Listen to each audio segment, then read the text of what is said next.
Hi, it's Steve. Today we'd like to show you how to change the cooktop support rod on your range. It's a really easy repair. Let me show you how we do it. Now before we begin this repair, the first thing we'll need to do is to disconnect power to the range. So either pull it far enough forward that you can unplug it, or locate the electrical panel, turn off the appropriate breaker, or remove the appropriate fuses. Now once we've done that, we'll then grasp both sides of that main top. We'll lift it up and hold it in position while we remove the defective prop.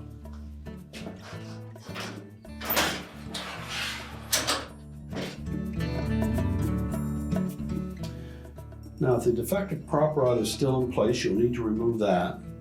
You'll also have to support that main top while you remove that rod, so you may need some assistance in doing that.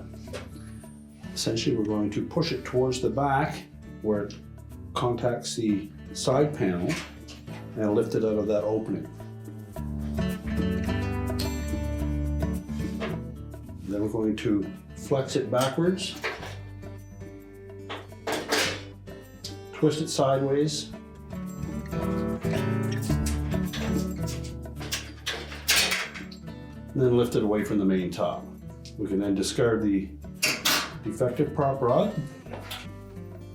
Now when installing the new prop rod, we want to make sure that that foot on the end sits below the main top.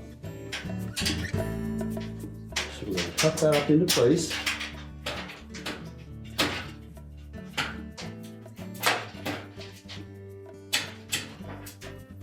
So we'll angle that prop rod in from the side, making sure that that foot is in place.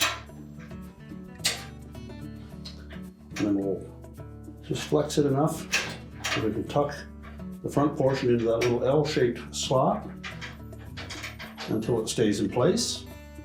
Make sure there's enough tension that it is pushing forward of that slot in the side panel.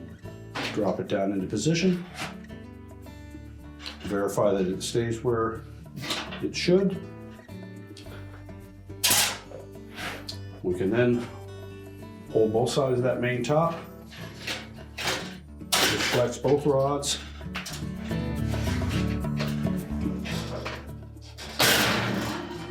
And lower it down into its resting position. Now with the main top back down, we're ready to reconnect the power, and your repair is complete.